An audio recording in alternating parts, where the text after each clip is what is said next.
지난주에 우리 말씀을 기억해 보면요. 우리는 스스로 왕이 된 사울의 인생은 소리라는 말로 요약이 된다고 말씀을 드렸어요. 소리라는 말로 요약이 돼서 평생을 세상이 바라는 조건, 그 세상이 말하는 이런저런 소리, 그 조건들을 만족시키기 위해서 분주하게 살면서 나름의 어떤 성취도 이루었지만 실제로는 참 평안이 없고 외롭고 무겁고 피곤한 인생을 살다가 결국 스스로 내 통제를 끝까지 내가 하겠다 이러면서 자기 생명까지도 자기가 통제하고 그런 자살로 마감하게 되었죠. 그런데 반해서 하나님이 택하시는 왕 다윗의 인생은 여쭈어로 요약이 되어서 고달픈 인생이었지만 기도 가운데 하나님과 동행하고 하나님의 임재를 경험하는 삶을 살았기 때문에 세상이 줄 수 없는 평안을 다윗은 누릴 수가 있었고, 세상의 소리가 아니라,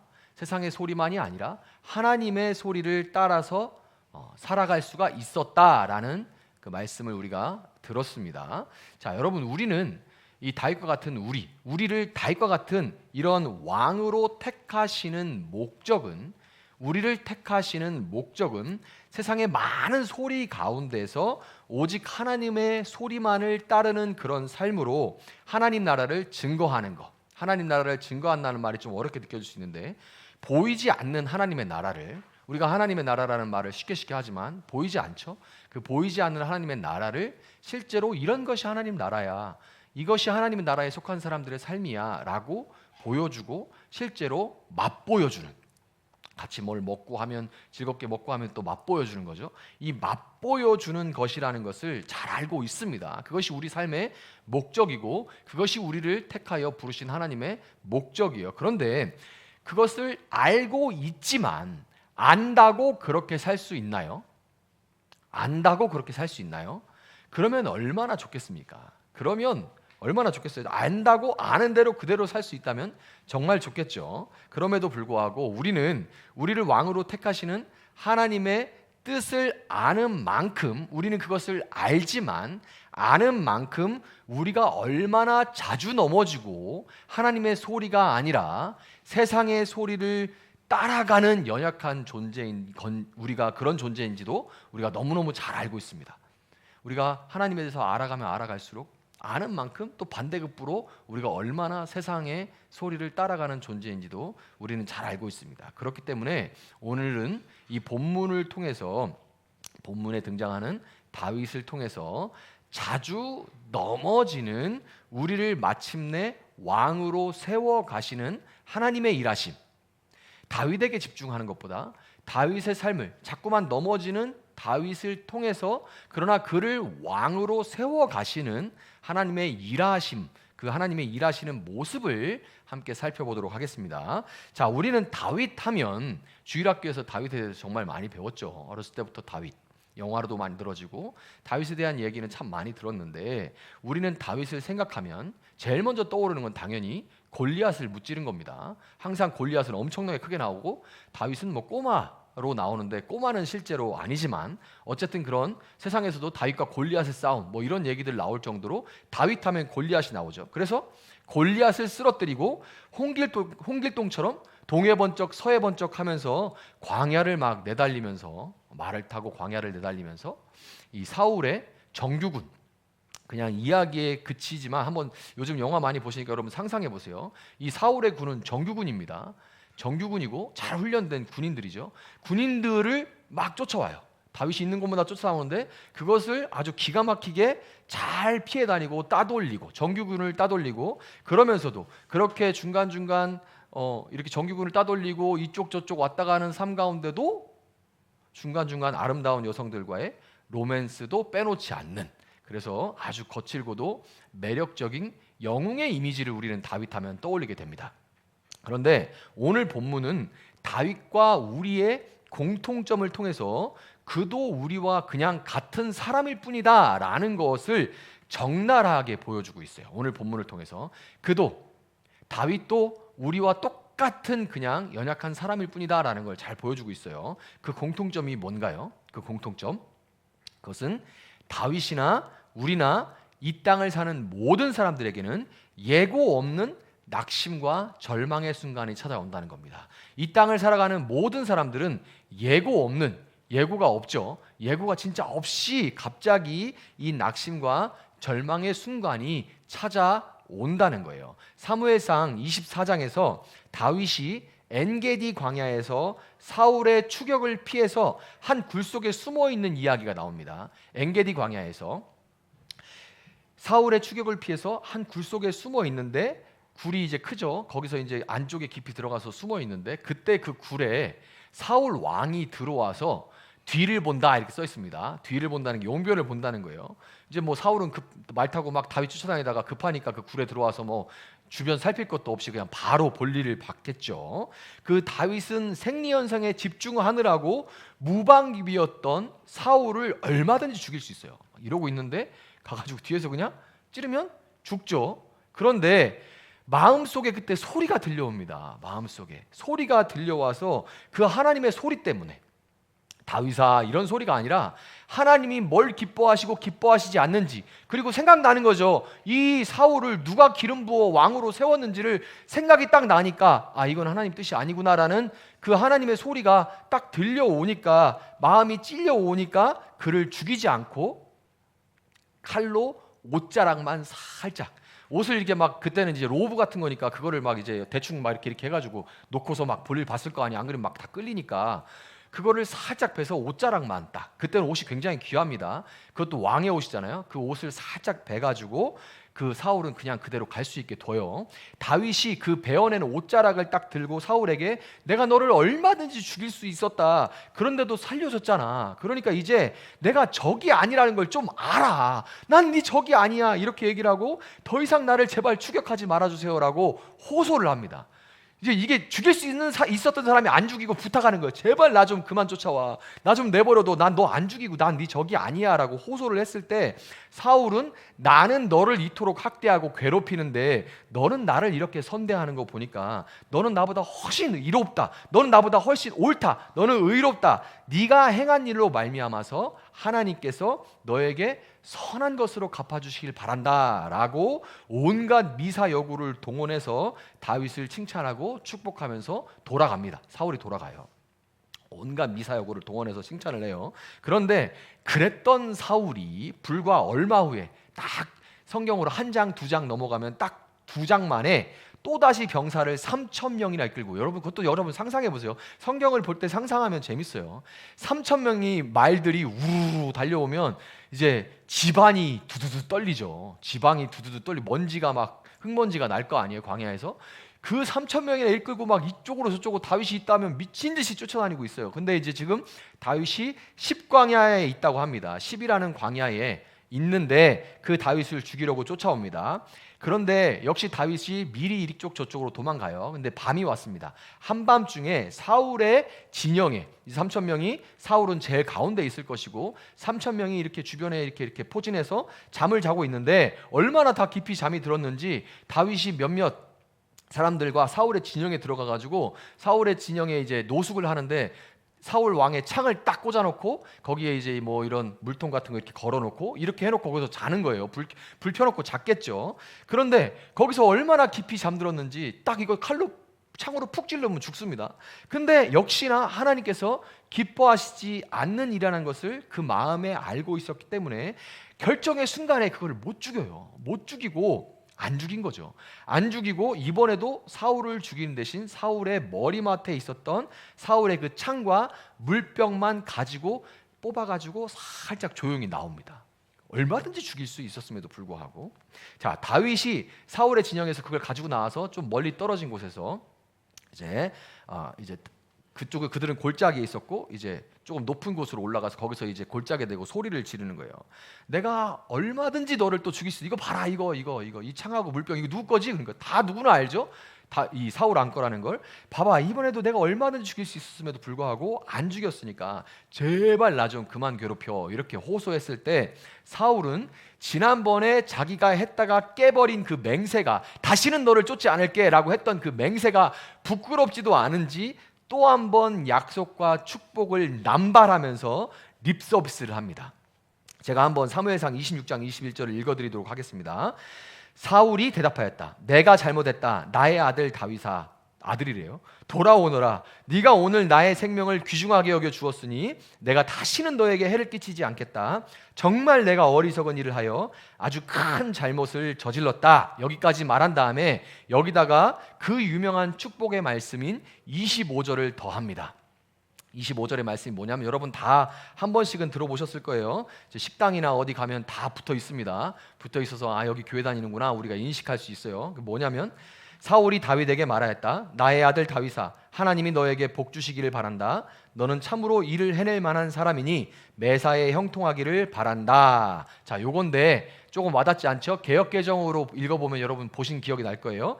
네가 큰 일을 행하겠고 반드시 승리를 얻으리라. 이게 사울이 한 말입니다. 그러니까 여러분 식당에 붙어있는 그거는 사울이 한 말이에요. 하나님이 하신 말이 아니라 사울이 한 말입니다. 좋으니까 잘라다가 쓰는데 어쨌든 출처는 하나님이 아닙니다. 비록 이제 이 축복이 성경에 기록이 돼 있고 결과적으로는 축복대로 이루어지죠. 우리는 이제 결과를 아니까 그 사울의 축복대로 이루어지는데, 그런데 사울이 이 말을 할 때 진심이었을까요? 너가 잘 되고 큰일을 행한다는 게 뭐예요? 나를 죽이고 네가 왕 될 거야 이런 얘기잖아요. 근데 세상에 그런 사람이 어디 있어요? 예? 나도 왕해야 되고 내 아들 요나단도 왕해야 되는데 네가 왕 되면 우리 곤란하지.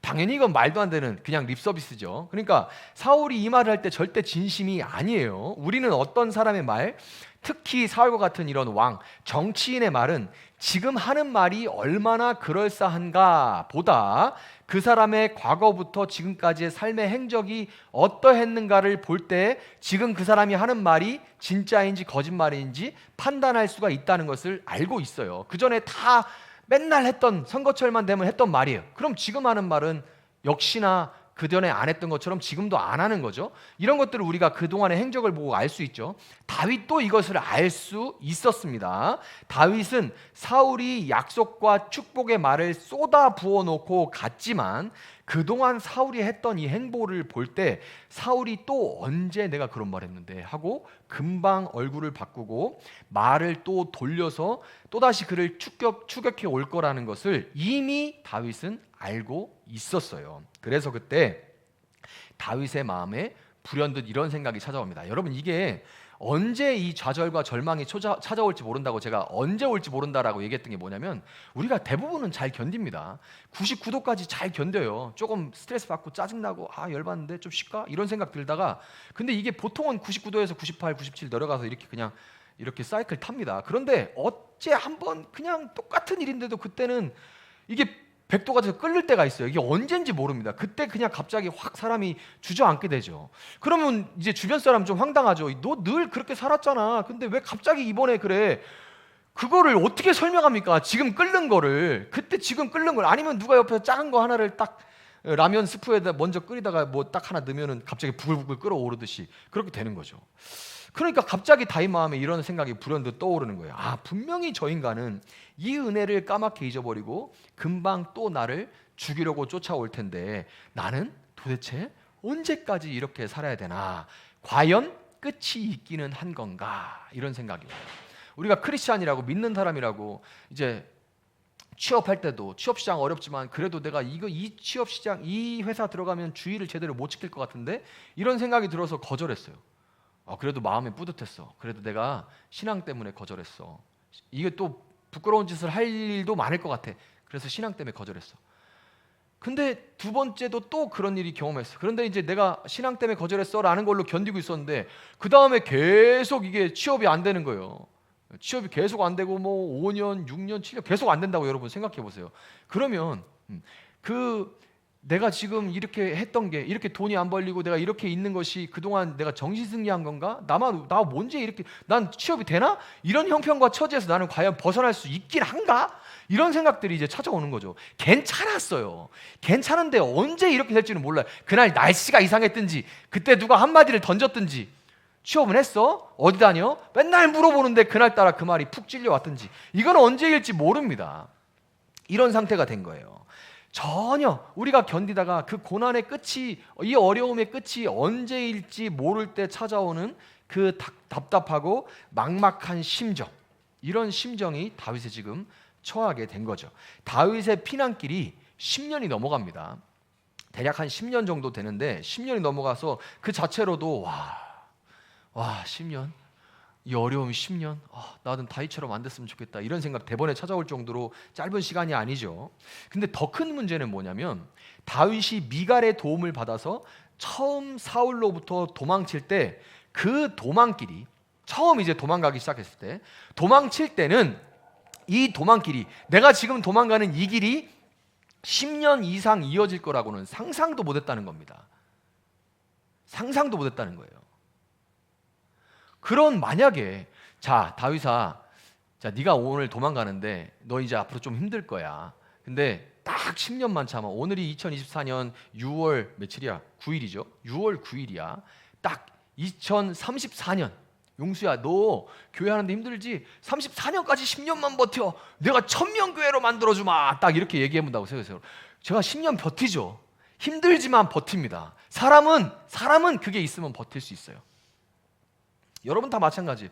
지금 고생하지? 너 5년만 기다려. 너 삼성에서 너를 데려갈 거야. 그러면 여러분 지금 취업 준비하는 게 어려울까요? 아니죠. 룰루랄라 견딜 수 있습니다. 물론 그래도 좀 힘들 때는 있지만 그래도 견뎌낼 수 있는데 못 견뎌요. 이 10년이 언제까지 될지 모른다는 것 때문에 끝도 안 보인다는 것 때문에 사람은 여기서 어느 날 갑자기 무너져 버리게 되는 겁니다. 그리고 이렇게 마음이 무너져 버린 다윗은 하나님이 자기를 왕으로 택하신 땅인 자기를 보내시고 자기를 왕으로 세우시는 그 땅을 떠나서 자신이 죽인 골리앗의 나라인 이스라엘의 적 블레셋 땅으로 내려가 버리는 어이없는 선택을 해요. 마음이 무너졌을 때 나타나는 그런 현상들입니다. 어이없는 선택을 해요. 근데 본인은 그게 제일 합리적이야. 지금 제일 합리적인 선택을 한 거야. 주변에서 봤을 때는 이게 신앙 없이 봐도 이런데 그 사람에게는 제일 합리적인 선택인 경우가 정말 많아요. 늘 여쭈어의 삶을 살며 하나님의 뜻을 따라가면서 살던 이 다윗은 절망에 사로잡혀서 이번에는 아예 기도를 안 합니다. 기도가 안 나오는 거예요. 기도할 여유도 없는 거예요. 기도할 생각도 안 드는 겁니다. 그래서 본문 1절에 보면 정확하게 나와요. 다윗이 혼자 생각하였다. 다윗이 혼자서 생각하였다. 그전에는 늘 다윗이 하나님께 여쭈어, 다윗이 하나님께 물어보았다 이런 말이 늘 나옵니다. 그냥 그렇게 나왔지만 기도했다는 얘기예요. 기도하면서 하나님 앞에 자기 생각을 정리하고 하나님의 뜻이 무엇인지 구하고 좀 기다려보고 이렇게 했다는 거예요. 근데 지금은 다윗이 혼자 생각하였다라고 성경이 분명히 얘기를 하고 있습니다. 자기 내면의 소리를 의지하고 따르기 시작했던 겁니다. 여러분 이거 되게 중요해요. 여러분 지금 세상에서는 여러분 자기 내면의 소리, 내면의 빛을 찾아가라, 내면의 소리를 잘 집중해서 들어라라는 말 정말 많이 들을 수 있습니다. 솔직히 여러분 오늘도 TV 틀면 그런 요즘 막 이제 상담 프로그램 나오는 데서 잘 들어보세요. 그럼 여러분 다 메시지가 여러분 내면의 소리를 잘 들어보라 이런 말 정말 많이 나옵니다. 이게 포스트 모던 시대의 소리, 세상의 소리예요. 여러분은 신이기 때문에 여러분은 이미 신이고 여러분은 이미 자기 안에 답을 가지고 있다는 거예요. 이거 굉장히 그럴듯합니다. 그래서 내면의 소리에 잘 집중해 들으면 여러분이 진짜 원하는 걸 알 수 있다. 이거 진짜 그럴듯한데 진짜 거짓말입니다. 성경은 내면의 소리에 집중하라는, 이 기독교는 그런 종교가 아닙니다. 내면의 소리는 여러분 연약하고 죄인인 우리 내면의 소리에 무슨 소리가 나오겠어요? 야, 너 왜 그렇게 무시당하는데? 네가 이런 인간이야? 이런 소리 들려옵니다. 야, 저 여자 이쁘지 않냐? 이런 소리 들려옵니다. 야, 야, 눈 깜빡 한번 요번만 감을까? 이런 소리 들려옵니다. 아니에요? 저는 그런 소리 들려오던데요. 아니 무슨 내면의 소리를 들으라는 거예요? 무슨 내면? 기독교는 내면의 소리를 듣는 종교가 아니에요. 하나님의 소리, 하나님의 소리라는 말이 너무 그렇습니까? 그러면 하나님의 말씀, 분명하게 기록되어 있는 하나님의 말씀을, 내 소리는 그게 아니라고 하는데도 이 말씀을 따라가는 게 기독교입니다. 자, 근데 다윗이, 다른 사람이 아닌 다윗이 자기 내면의 소리를 의지하고 따르기 시작합니다. 야, 이렇게 되면 이거 사울은 계속 날 쫓아온 거야. 어떡하지? 아, 그래, 블레셋으로 내려가자. 여기 가면 괜찮을 거야. 이렇게 돼. 자, 본문 8절을 보면 다윗도 내면의 소리를 들었을 때 큰 또 하나의 특징인데 뭐냐면 블레셋에 내려온 자기 결정에 확신이 안 서요. 내면의 소리를 집중해서 잘 들어보고 네가 진짜 원하는 걸 따라가라 이렇게 해서 그걸 따라가면요 진짜 그때 그럴듯해. 근데 가면 확신이 없어. 확신이라는 게 기껏 주변 환경에 비춰봐서 내가 잘한 것 같은가 안 한 것 같은가 이거밖에 없어요. 기준이 없으니까 자꾸 밖에 비춰봐서 어떤 때는 맞는 것 같고 어떤 때는 잘못 선택한 것 같고 이래요. 이게 자기 내면의 소리를 선택한 결과입니다. 이 다윗도 확신이 안 서요. 내면의 소리를 듣고 내려갔는데 확신이 안 서요. 그래서 아말렉을 습격해서 죽이고 노략하는 짓을 합니다. 다윗이 이렇게 해요. 왜 이유 없이 그렇게 한 게 아니라 사무엘상 15장 18절을 보면 이렇게 되어 있습니다. 못된 아말렉 사람. 아말렉에게 못된 아말렉이라는 못된이라는 수식어가 붙어 있어요. 개역개정에 보면 죄인 아말렉 이렇게 부릅니다. 죄인 아말렉. 자, 이런 표현은 아말렉만 못돼 처먹었다 이런 얘기가 아니죠. 다른 뭐 못된 사람들도 많을 텐데 다른 죄인도 많은데 왜 성경이 굳이 아말렉 앞에는 죄인 혹은 못된이라고 수식을 하냐면 이스라엘이 출애굽해서 광야 생활을 처음 시작했을 때 아말렉 사람들은 기병으로 이렇게 낙타 타고 또 말 타고 아주 기동성 있게 움직이면서 이스라엘이 쭉 이제 많은 사람이 광야를 들어와서 이제 가잖아요. 그게 이제 걸음의 차이가 있기 때문에 아무리 오와 열을 갖추고 간다 해도 결국에는 줄이 길게 늘어집니다. 이거는 군대에서 행군해 본 사람은 다 알아요. 점점 간격이 길어집니다. 그리고 뒤에는 끝없이 뒤로 밀리게 돼요. 그러면 밀리게 돼서 앞에 사람이 잘 안 보이기 시작하고 이제 소리도 안 들리고 어디로 간다 하더라도 잘 안 들리고 이제 구해주기도 도와주기도 어려운 그런 상황이 딱 오면 영락없이 아말렉이 나타나가지고 이 늘어진 꼬리를 쳐서 죽이고 뺏어가는 일을 계속 반복을 한 겁니다. 이게 아말렉의 특징이에요. 그래서 출애굽기 17장 16절에서 이 이스라엘이 피곤하고 지칠 때 계속해서 죽이고 빼앗는 이 아말렉을 하나님께서 내가 아말렉과 대대로 싸우리라 이렇게 선언하십니다. 내가 아말렉과 대대로 싸우리라 이렇게 얘기를 해요. 그럼 왜냐하면 아말렉이란 민족과만 싸운다는 게 아니라 아말렉이 상징하는 이 모습, 지치고 피곤한 하나님의 백성을 쳐들어와서 죽이고 빼앗고 약탈하는 이 특성이 누가 보여주는 특성이기 때문에 그래요? 마귀가 보여주는 특성이기 때문에 그렇습니다. 그래서 하나님이 내 백성을 괴롭히는 마귀와 내가 영영이 싸우리라 라고 하나님께서 말씀을 하셨기 때문에 이 아말렉이 곧 못된 아말렉, 죄인 아말렉이라고 수식이 붙은 거예요. 자, 그러니까 다윗은 하나님의 원수인 아말렉을 공격한 겁니다. 하나님의 원수였기 때문에 아말렉을 골라서 공격한 거예요. 그뿐 아니라 다윗은 아말렉에게서 빼앗은 이 노략물의 일부를 유다의 장로님들에게 유다의 어르신들에게 선물로 보내요. 자, 이만큼 약탈했어. 그러면 뚝뚝 떼어가지고 이거 아무개 장로님, 이거 아무개 장로님 이렇게 보내요. 선물로 이렇게 보냅니다. 아마도 다윗이 뭐라고 생각했어? 다윗 똑똑한 사람이에요.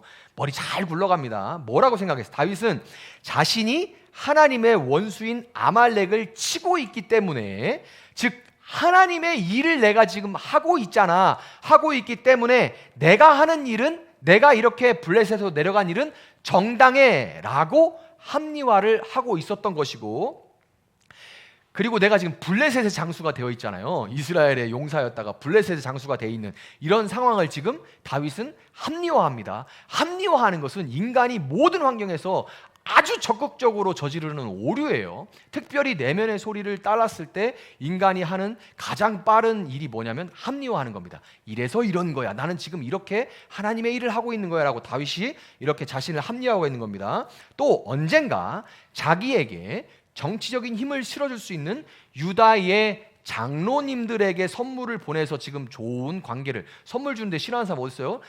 이게 정기적으로 선물을 쭉쭉 보내니까 그 장로님들은 좋아하겠죠. 다윗을 좋게 보고 있으니까 언젠가가 될지는 모르지만 자신을 왕으로 세우시려고 하는 하나님의 뜻에도 맞잖아. 그러니까 나는 지금 지혜롭게 일 처리를 하고 있어 라고 자화자찬을 하고 있었을지도 모르죠. 이게 다윗이 지금 하고 있는 일입니다. 그리고 이게 내면의 소리를 따라간 사람들이 잘 저지르는 오류예요. 다윗은 그런데 그때 자신이 지금 얼마나 큰 실수를 저지르고 있는지 꿈에도 알지 못했습니다. 여러분, 목사로서 오랜 고난을 당하고 있는, 올해 참 어려워요. 진짜 목사가 볼 때 안타까운 사람들이 참 많습니다. 하나님, 저렇게 신실하고 저렇게 좋은 사람이 왜 이렇게 고생합니까? 왜 이렇게 취업이 안 되고 결혼이 안 되고 뭐 건강이 안 좋고 뭐가 안 좋고 이런 거 보면서 너무 마음이 아프죠. 정말 이게 목사들은 이런 게 다 힘들 거입니다. 목사들은 다 이런 문제들을 안고서 하나님 앞에 나가고 그러는데, 이런 성도님들 볼 때 제일 안타까운 게 뭐냐면, 마음의 고난으로 인해서 낙심이 찾아오고 그로 인해서 시야가 좁아져서 조언도 잘 듣지 않고 어느 날 조언을 점점 안 듣기 시작해요. 처음에는 어렵고 그러니까 목사에게 물어보고 목사가 답을 주는 건 아닙니다. 그러나 이제 하나님 말씀으로 위로하고 함께 기도하면서 견뎌보자. 어떻게 보면 뻔한 소리죠. 그런데 그런 얘기를 하면 그걸 그래도 정말 뻔한 소리인데도 감사하게 받으면서 인내하던 그 사람이 어느 날 이제 더 이상 조언을 듣지 않아요. 전화해도 잘 안 받고 이렇게 되다가 어느 날 어이없는 선택을 하는 모습을 보면서 저러면 안 되는데 저러면 안 되는데 하는데 지켜보기만 해야 되는 그런 아픔을 한 목사가 자주 느끼는데, 더 큰 아픔은 뭐냐면, 이것도 정말 힘든 일인데 더 큰 아픔은 그 성도님이 자기의 마음의 소리를 따라서 선택을 한 후에 지극히 세상적인 방식으로 살고 있으면서도 어느 날 얼굴이 밝아져서 와요. 그러면서 해결됐대. 지금 해결했대. 그러면서 교회 봉사 다시 하고 막 헌금도 하면서 내가 지금 하나님의 일을 하고 있다라고 스스로를 합리화하는 모습을 지켜봐야 되는 거죠. 이거 아닌데. 이거 아닌데. 근데 말해도 이미 듣지 않고, 나는 심지어 지금 헌금도 하고 있고 교회 봉사도 하고 있으니 목사님 이거 다 좋은 거 아닙니까? 이렇게 나오면 정말 이제 말이 더 이상 먹히지 않게 되는 거죠. 이 낙심한 다윗은 사울이 아말렉과의 전쟁에서 자신을 위해 가장 좋은 양과 소를 남겨놓고도 하나님께 제사를 하기 위해서 남겼다고 변명했던 것처럼 스스로 왕되는 길을 택해놓고도 하나님을 위한 것이라고 변명하고 합리화를 하기 시작했어요. 다윗은 그 선택 덕분에 결과적으로는 사울의 추격을 더 이상 받지 않게 됐고, 그렇죠? 문제가 해결된 것처럼 보이죠? 사울의 추격을 받지 않게 됐어요. 그리고 광야 생활, 그 힘들고 피곤한 광야 생활, 뭐가 보장이 안 되는 불안정한 이 광야 생활도 마쳤어요. 심지어 블레셋에 오니까 대우도 잘해줘. 왜냐하면 다윗이 이 이름이 있으니까 블레셋 내려오니까 오 용병장수 이런 다음에 내가 네 명성은 익히 들어 알지. 근데 제가 왕이 있는 도성에 살기는 좀 그렇지 않습니까? 그러니까 좀 어디 땅을 좀 줘가지고 저와 이 병력, 그러니까 블레셋 왕의 입장에서는 와, 이 용맹한 장수랑 400에서 600명에 이르는 이 군사들 그냥 거저 왔다고? 좋지. 그러고서 시글락이란 땅을 그냥 내줍니다. 그러니까 광야 생활 마치고 시글락이란 땅에 부녀자들 데리고 정착까지 했으니까 하나님이 이 선택을 기뻐하시는구나. 그러니까 이렇게 복을 주지, 이렇게 잘 되지, 잘 풀리지 라고 생각했을지도 모르죠. 그렇지만 여러분, 그 선택은 결국은 다윗을 사면초가로 몰아갑니다.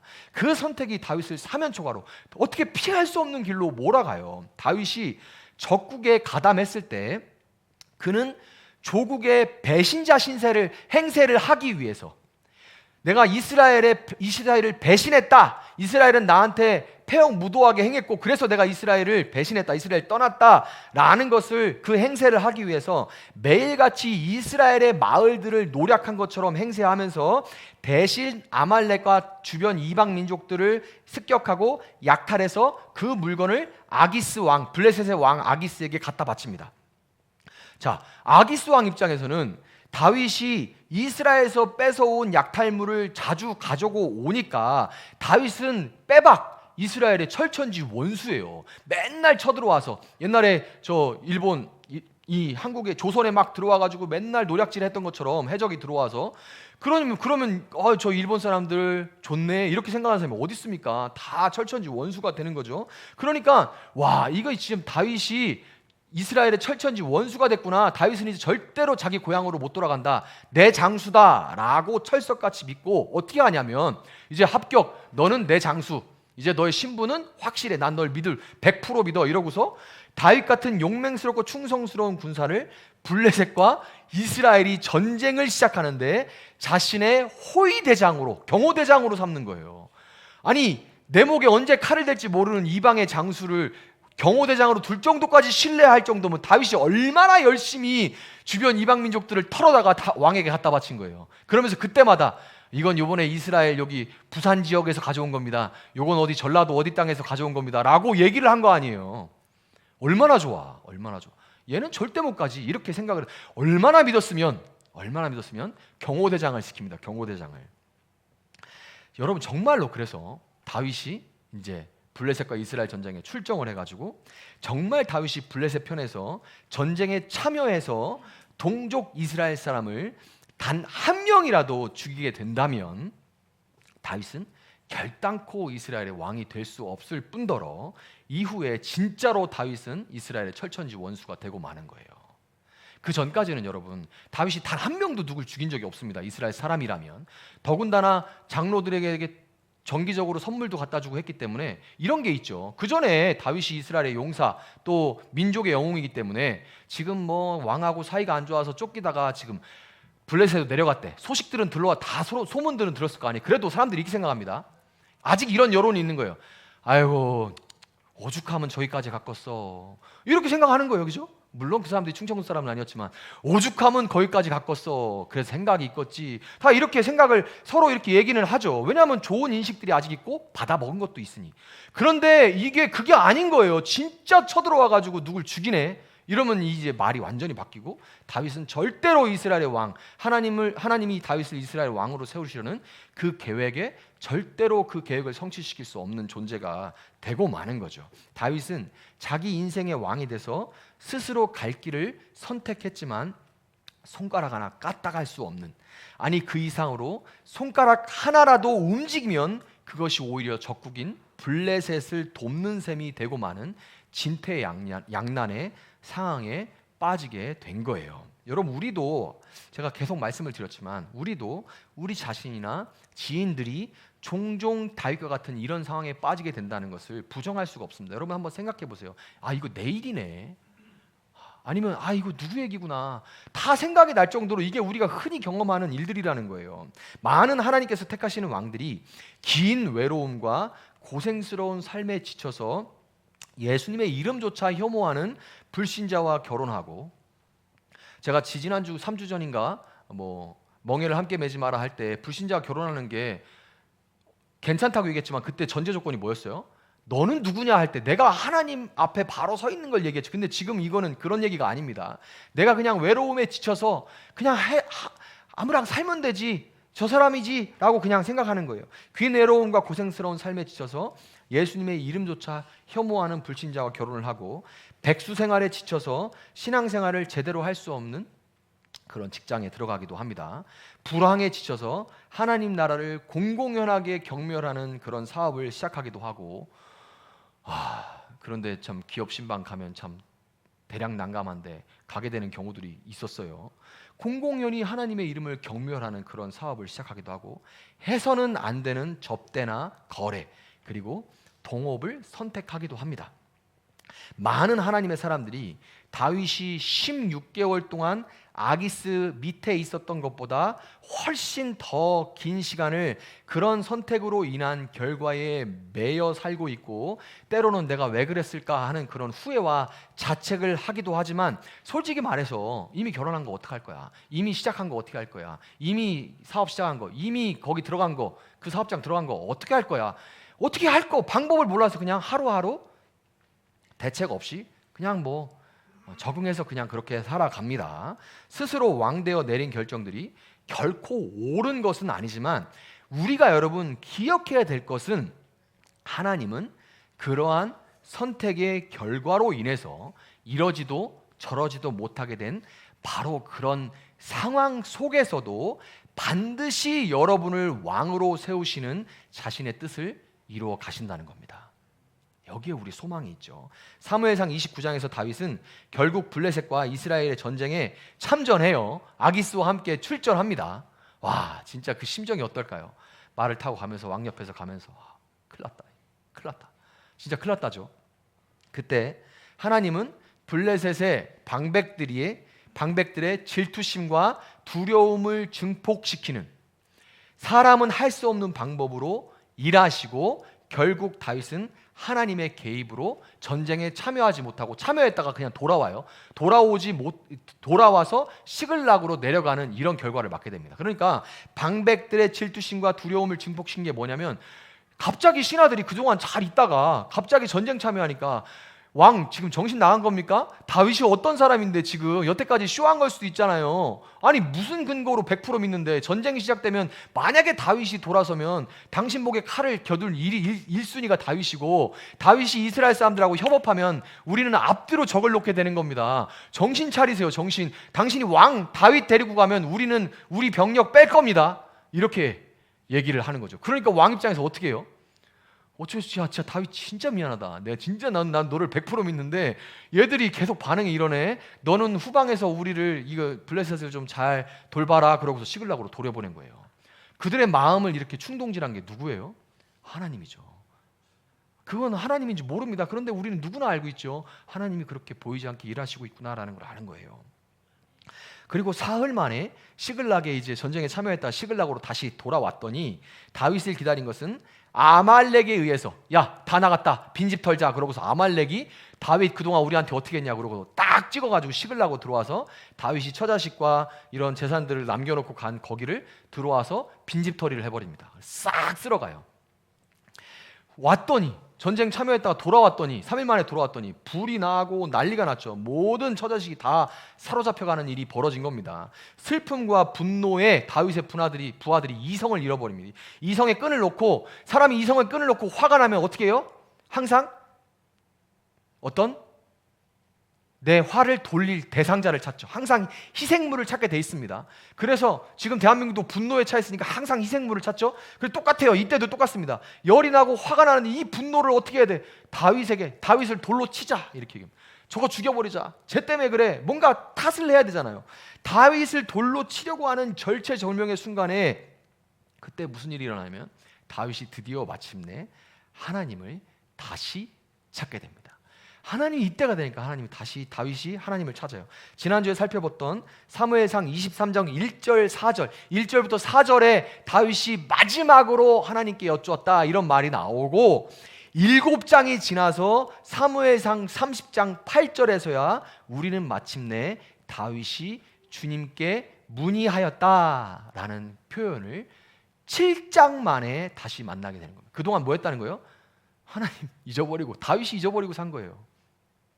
신앙을 쉬는 거죠. 요즘 말로 신앙을 쉬었습니다. 이렇게 된 거죠. 다윗이 다시금 하나님의 소리를 따르기 시작했을 때 우리는 비로소 다윗이 어디에 있든 하나님은 그와 함께 하셨고, 다윗의 연약함과 어리석음 그리고 불신으로 선택했던 일들 하나하나조차도 결국에 하나님이 그를 왕으로 세우시는 과정이었다는 것을 알게 됩니다. 아말렉이 젊은 여인들뿐만 아니라 노인들까지 싹 데려가요. 이런 일은 없는 일입니다. 그런데 노인들까지 싹 데려간 것은 하나님께서 다윗을 왕으로 세우시는 일의 부분이에요.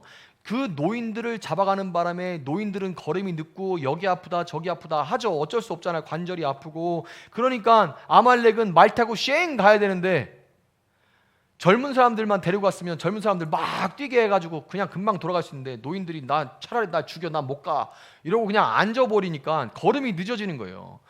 그러니까 이게 기동력이 생명인데 기동력이 늦어진 거죠. 다윗이 쫓아갈 수 있게 된 겁니다.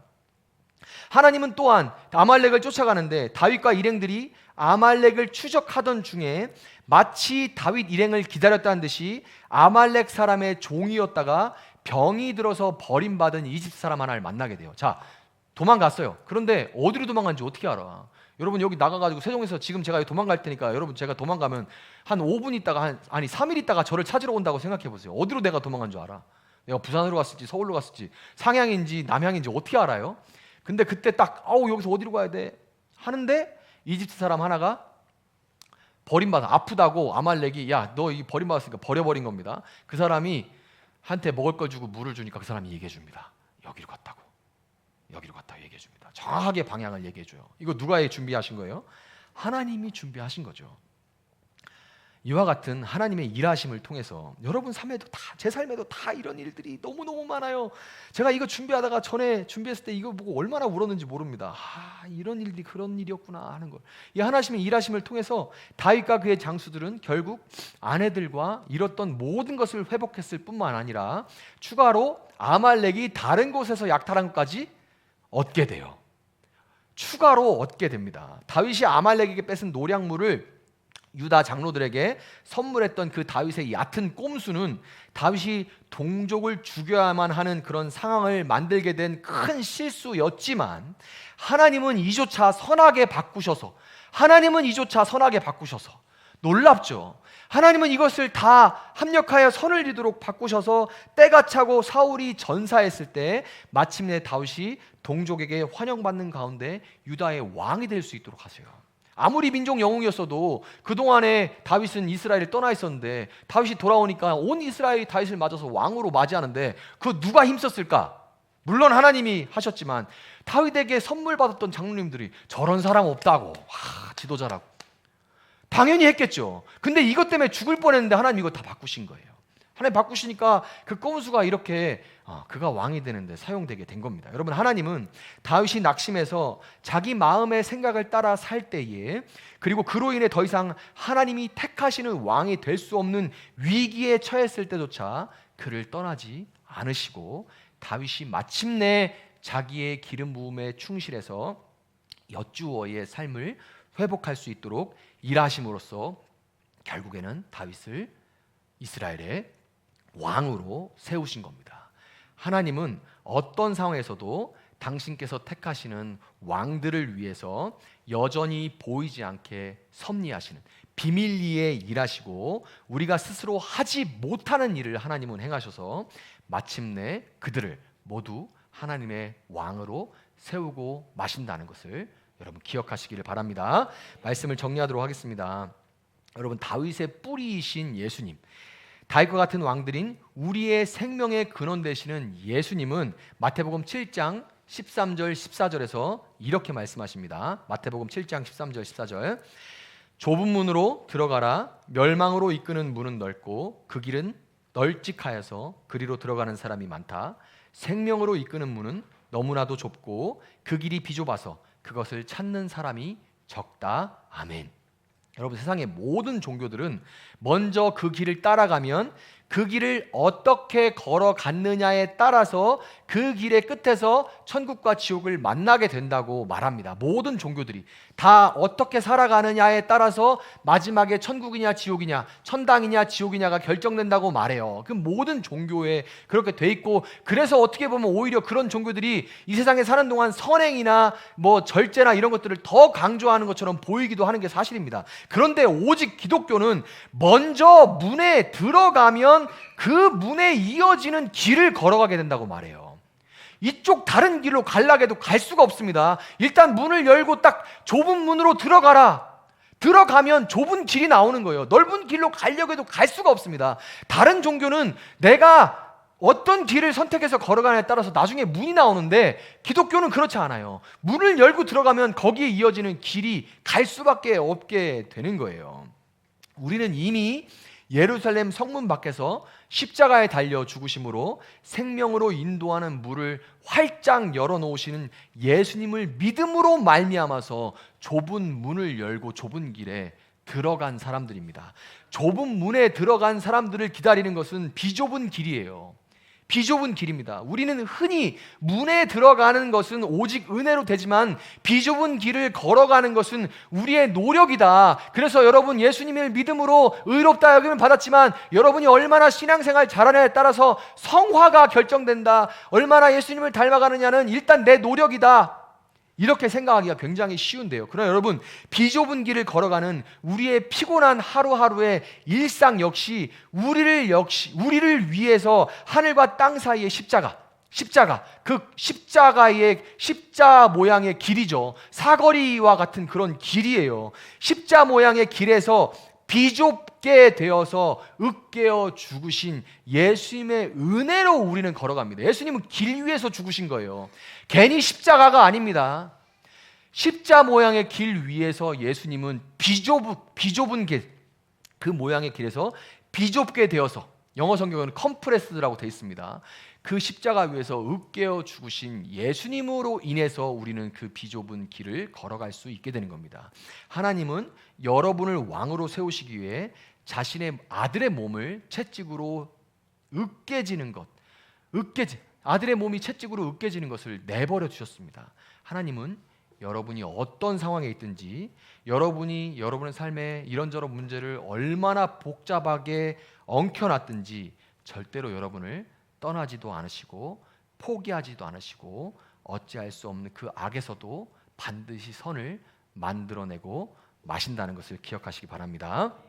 하나님이 여러분 보이지 않는 것 같은 그런 고난이, 하나님이 보이지 않는 것 같은 그런 고난이 계속된다고 할지라도 때로 낙심이 돼서 내 뜻대로 행하지만 내가 책임질 수 없는 결과들로 인해서 어찌할 수 없는 인생의 무게에 짓눌려 있다 할지라도 나를 위해 비좁은 십자가의 길을 앞서가신 예수님, 부활하셔서 만왕의 왕이 되신 예수님을 바라보면서 다시금 여쭈어의 삶을 살아갈 수 있는 여러분들 되시기를 축복합니다.